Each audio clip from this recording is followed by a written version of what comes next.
Underground Music Coalition.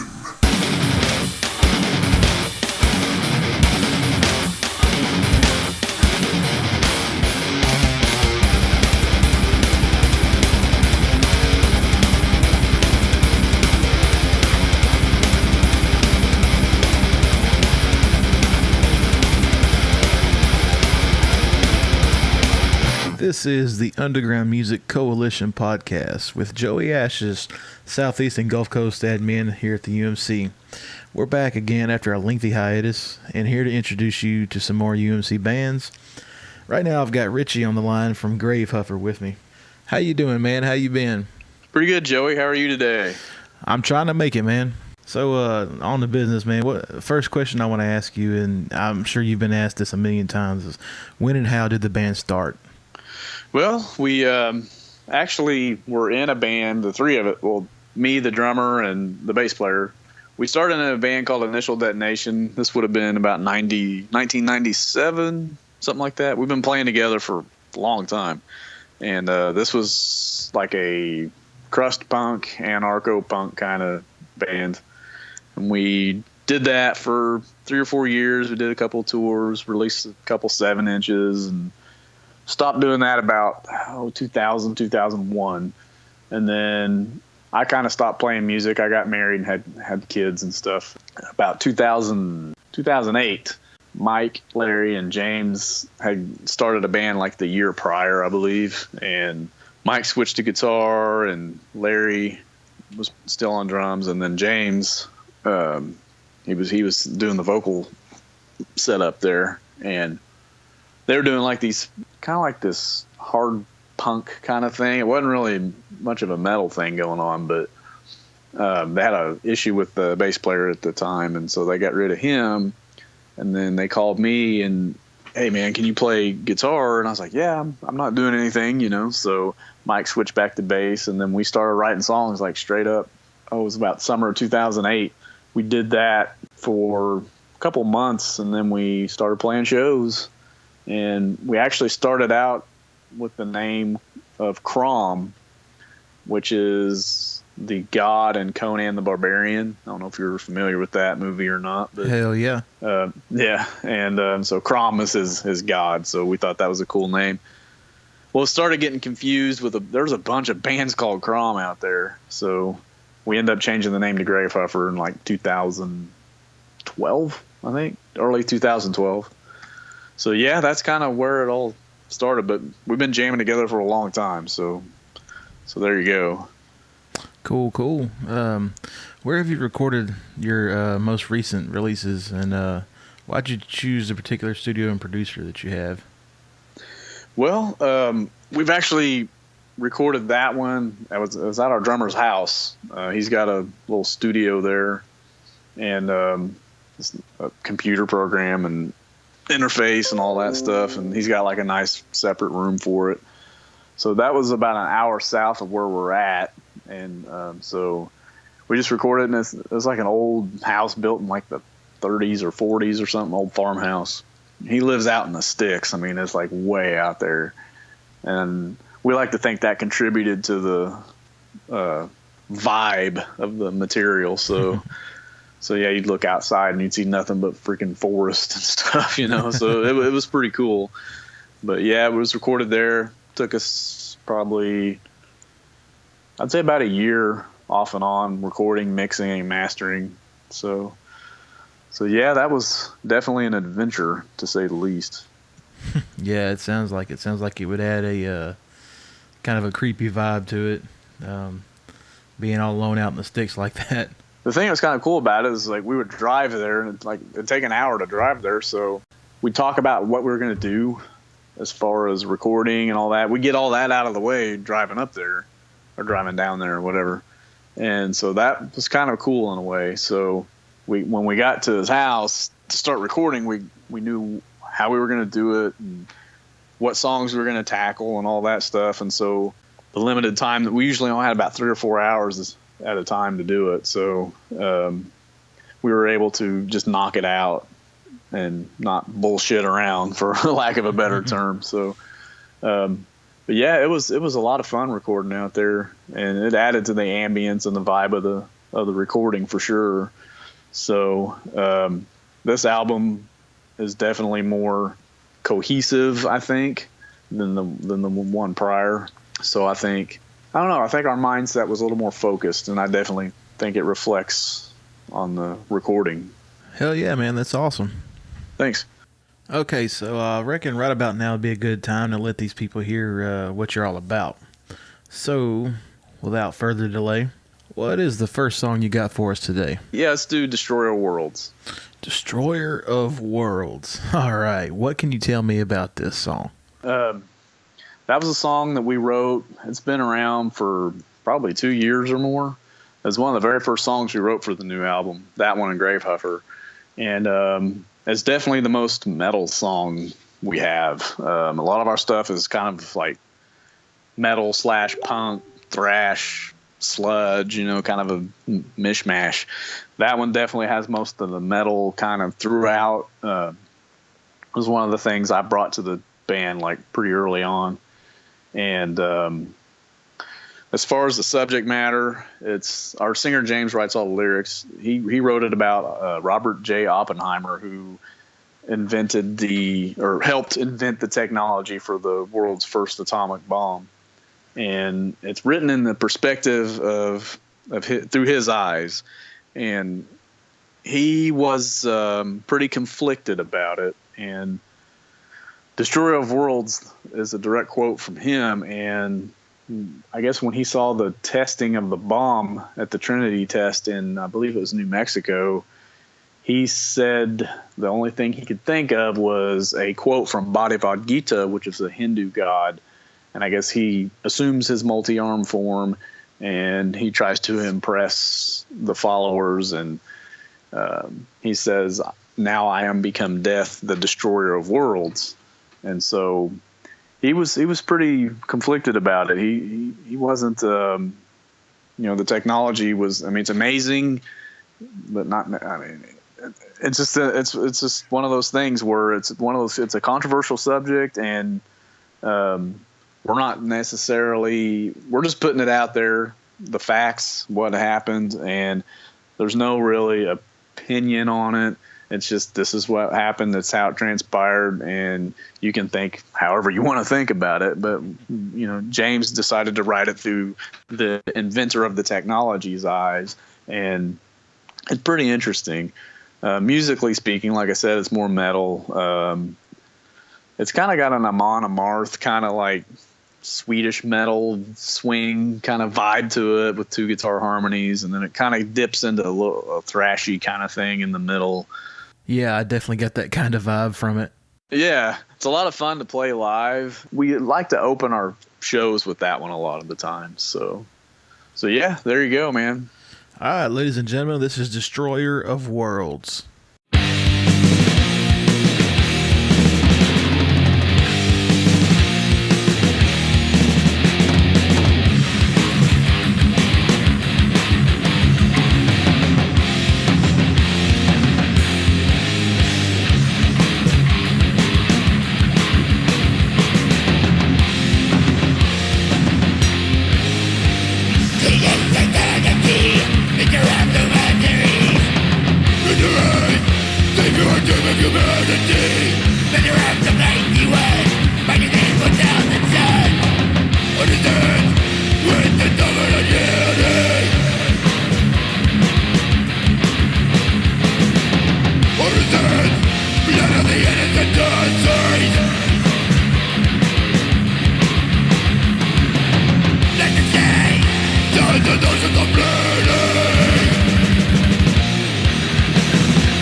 Tell me, what was the recording experience like? Was it enjoyable, or did y'all find anything extra challenging or anything like that?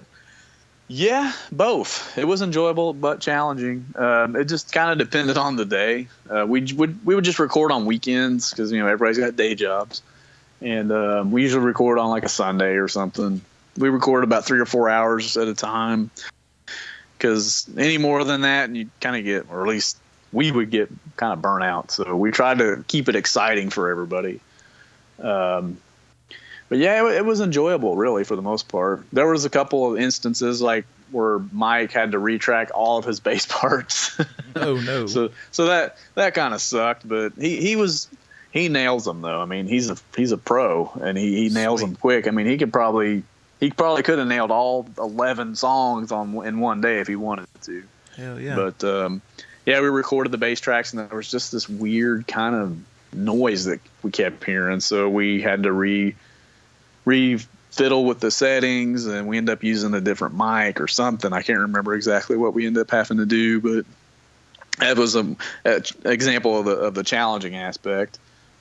On the flip side of that, some of the exciting things were like, I'm hearing this, we've been playing this song for a year or something. Then we go to record it. It's like, hey, I hear this here called Chains Around You, where it's like one of our longer songs, and we end up putting like acoustic guitar and piano on it and all this crazy stuff. And like live when we played it, we didn't have any of that. So it's kind of cool hearing stuff take shape. That's the fun part, being creative. And when you're recording, that's like the ultimate in being creative. So that's awesome.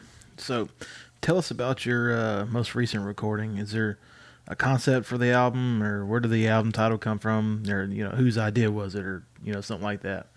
That's interesting. Actually, we were gonna call the album, it's a Latin phrase for your fault. It was called Tua Culpa, and that's what we were gonna call it. But we kind of thought, well, let's just call it Your Fault, because it seemed we didn't want to get too artsy. I guess I don't know why we ended up changing it. I guess we thought, well, this album, once we had it mixed and mastered and like sequenced and everything, I was like, man, this album just like kind of gets to the point. And we thought the title needed to do that as well. So it's not really pointing the finger at anybody. It's kind of pointing the finger at everybody. So the lyrical content, the subject matter, the artwork, it all tied in together. There's not really a concept per se. It just kind of happened to work out that way when we finished it. And that was the phrase that kept popping into my head when I listened to the songs. Like, James wrote some really just powerful lyrics. There are one or two songs, like there's one song about it's called "A Fish and Men," and it's about Aquaman trying to commit suicide, and he realizes he tries to drown himself, but he kind of forgets that he can breathe underwater, and so wow, yeah, so friend of ours hates Aquaman with a passion. I don't know what the deal is, but anyway. He seems to be pretty hated, you know what I mean? You know, so, right. So Aquaman's like tired of people making fun of him, and that's kind of how we wrote that one. But other than that song, everything else is kind of pretty serious. A lot of like organized religion kind of stuff. And there's a song, I don't know if you remember, in early 2000s, there was this, it was the Washington, D.C. Beltway sniper attacks. Oh, yeah, I remember that. There's a song about that. And then the Destroyer of Worlds I just mentioned. Kill for Sport, that's another one that was one of the ones I sent you. That's about Henry Lee Lucas, and that there's a movie called Portrait of a Serial Killer, and that's kind of based on that. And then Gravehuffer is kind of one of the more, that's a kind of a fictional thing.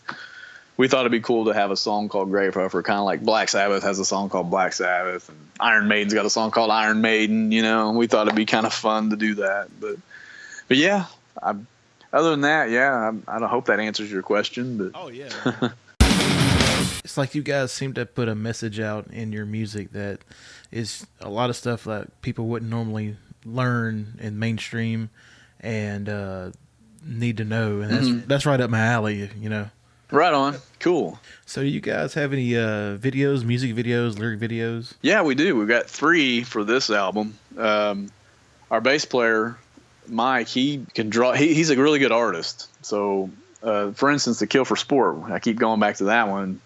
When we were mixing the album and we were on that particular song, and Mike's like, man, this song's awesome because it's real heavy and it's got this really awesome riff in it.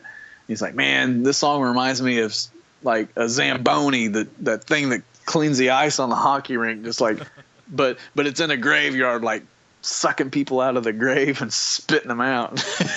I'm like, dude, that's sick, you know? And man, that's fucking brutal. Yeah, he animated this video. He animated, like, he drew everything, scanned it in, and then animated it with some kind of Adobe program that he has. And it's on YouTube. It's freaking hilarious. Like, we decided to make it more lighthearted because the song lyrics itself are very disturbing, but the video's funny. He decided to do more of a zombie kind of thing with it. So, and it's still pretty twisted and warped, but it's definitely more tongue in cheek. So, and then we have another video called for the song "Shut Up and Skate," and that's basically the song about a kid. He gets up in the morning, goes to 7-Eleven and buys a Slurpee, and goes to a dude's house and gets a little bit of weed and goes skating all day. And so, so what we did with the video was we got a bunch of local skaters and got a bunch of video footage of them skating in different areas and stuff. And so we edited it all together into a cool video, and it's nothing but local skaters. And then Destroyer of Worlds, which you guys just played, we did a lyric video for that, and it's got some of the actual tests it's got actual footage of the bombs being dropped and stuff, and then it's mixed in with Godzilla stuff because you know that's where Godzilla came from, was the atomic bomb fallout. So we wanted to not make it like so serious, you know. We wanted to have a little bit of levity to it. So yeah, that's the 3 videos we have. Hell yeah, man, that's awesome. Thanks, man. Well, I think it's about time for another song. So, of the 3 tracks that you sent me, all 3 of those are 3 that y'all have videos for. So yeah, I'm gonna go ahead and let you pick the next song. Okay. Yeah, we'll do Kill for Sport now. That sounds like a great idea because I think we pretty much went quite a bit in depth on that one a minute ago. Right. So here it is, everybody, for your listening pleasure. Kill for Sport.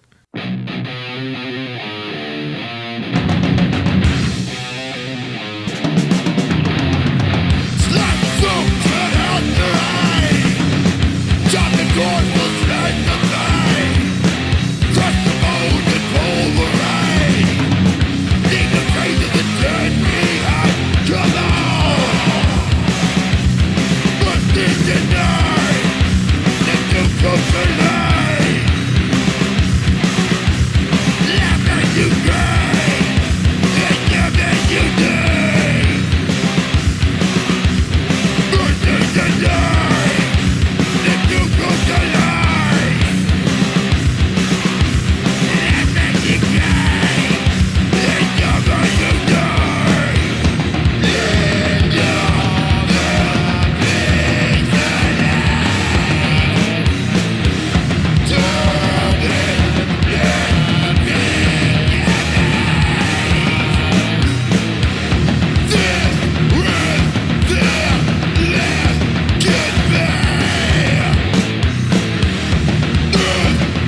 Twisted time and evil need.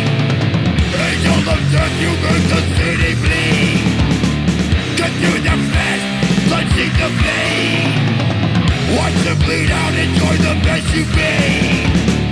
They twist to death, they bring you life.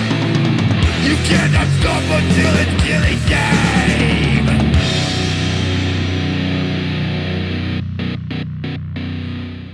Man, that's a kick-ass song. So, on to the next question. Who would you say are your guys' influences? A lot of like classic metal, like Judas Priest and Black Sabbath. And I think we all like Black Sabbath, but they're one of our biggest influences. I like just heavy riffs and stuff. Iron Maiden, you know, all that, the classic stuff. Thrash, Metallica, Testament, Exodus, Slayer, Creator, the German stuff. Our bass player, Mike, he's into, like I said, more of the punk, like Sex Pistols, Ramones, and then he gets into the crust stuff like, Dayglow Abortions, Mob 47, Nausea. I don't know if you ever heard of any of these bands, but trying to think of who else. Fear. Oh, yeah, I've heard of Fear. Yeah, that kind of stuff. Our singer's into that too, and he's on a big Mastodon kick. He's been into them forever. Hell yeah. And our drummer, he likes the old punk stuff too. But then he kind of like me, he likes the classic metal. You know, he likes the Clash and stuff like that. But then he likes Scorpions or Overkill, or we're just we're all over the place, man. Totally. What would you say has been the biggest achievement for the band so far? Well, we got to open for DRI. I would say that's probably one of the coolest things we ever got to do. That was just an awesome show. There was hundreds of people there. And so this was it was actually our last show with Crom, funnily enough. But, yeah, we've got to open for some pretty big bands. Death Angel was another one. We got to open for Vader and Immolation. Wow. That was something.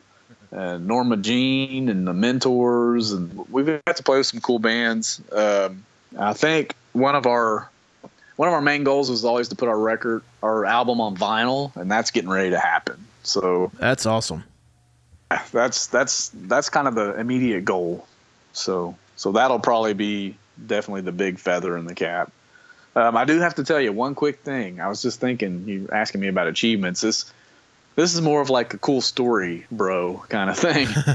And we played a show one time, and a dear friend of ours named Nathan, who actually passed away last year, he got together with a bunch of friends, and they made a bunch of they call them LARP weapons. Oh, yeah. Yeah, foam swords and shields, and they were wearing armor and all this stuff. Well, they came to our show, there was probably 20 or 30 people, and we were just starting to play, and all of a sudden this hell breaks loose, and these people are moshing and fighting, and it was amazing. I mean, the whole 45 minutes we played, it was just this Viking mosh pit kind of thing, and it was incredible. That's freaking cool, man. Yeah, it was I've never seen anything like that in my life. It was pretty awesome. And this place wasn't real big, so it was insane. Yeah, it sounds like it. I know you mentioned that you guys were getting ready to put your albums on vinyl here in the near future. What other plans do you guys have for the future? Well, that's the immediate one, and Blunt Face Records is going to do that for us. They're a label. They're CEOs in Florida, but then a lot of the guys are kind of in the New England area. But we just literally signed the contract earlier this week, and it's going to become official first of next week. I don't know when the podcast is coming out. My timeline might not make sense. But anyway, we're going to do a pre-order / crowdfunding hybrid kind of campaign starting in mid to late July. That's going to be, like I said, kind of the main goal, getting that out. And we're going to do a couple of bonus tracks for the vinyl. And we're actually recording vocals for that tomorrow. And we got drums and guitars recorded for one of the songs. The other song we still got to kind of fine tune, but we're doing there's a guest solo on the song we're recording right now, and this guy used to play in Carcass. His name's Carlo Regatas. He played on the Swan Song album. Okay, yeah. And yeah, he's going to do a solo on one of our songs on this. So awesome. He's actually he's tracking his part this weekend. So man, that's freaking cool. yeah, dude, it's really exciting. So, and then another quick thing here. Just recently got some endorsements. Cool. And I got endorsed by a company called Killer Bee Guitars. They're based out of Tennessee, I believe, a suburb of Memphis. And then Sinister Guitar Picks and Von York Strings, and hopefully Spectraflex Cables. I'm supposed to be talking to them the first of next week. So, awesome. So yeah, man, things are starting to really roll in. So we're kind of on a live show hiatus at the moment, but so once our drummer gets his job situation sorted out, we're going to start playing a lot more shows. So awesome. So yeah, there you go, man. Hell yeah, dude. Yeah. All right, so my next question was going to be about any gigs coming up or something like that. But yeah. You guys have anything you want to shout out or anything like that? Yeah, man. I just want to thank everybody, all the listeners, and just everybody that's supported us, and all the internet radio and online promo pages and podcasts, and you guys, and it's been awesome. You guys have really, all the support's been much appreciated. It's really helped our online presence for sure. And I mean, we couldn't be doing any of these things I've talked about without podcasts and stuff like, radio stations, stuff like you guys. I mean, every bit helps. So we're definitely appreciative of that. And then all the people that like us enough to buy our shirts and CDs and all that, I hate to call them fans, but you know what I mean? We call them Gravehuffer family. And we're glad to have you. And heck, we get people that may not even necessarily be into the music, but they love our shirts and they'll just support, regardless. So I think it's awesome, I mean, it's supporting the band and it's supporting the artist, and so it's all good. Hell yeah, man. All right, well, Ritchie from Gravehuffer, man. We're gonna play you out and end this thing with the last song titled "Shut Up and Skate." Now, we talked a little bit about it earlier, but is there anything else you'd like to add? Talk about this song a little bit. Sure.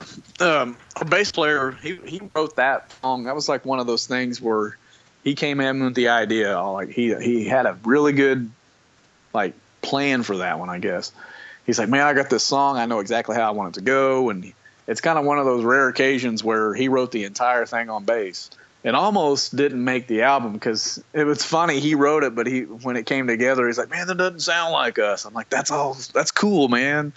It's cool. We want to do different things, And funnily enough, it's a lot of people, it's like their favorite track. So, but yeah, as far as lyrical content, like I said, it's just about shutting up and skating.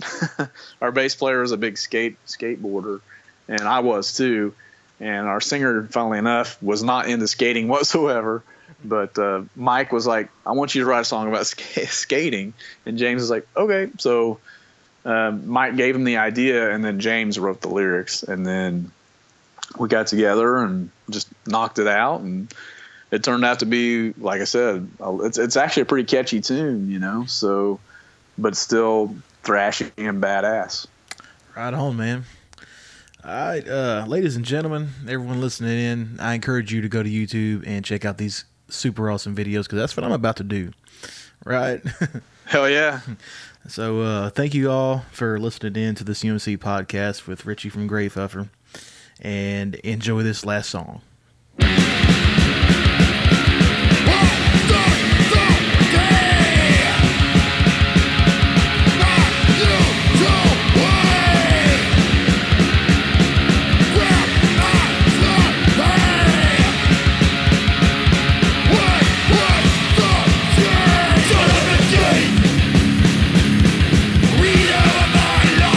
Son of a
Music Coalition.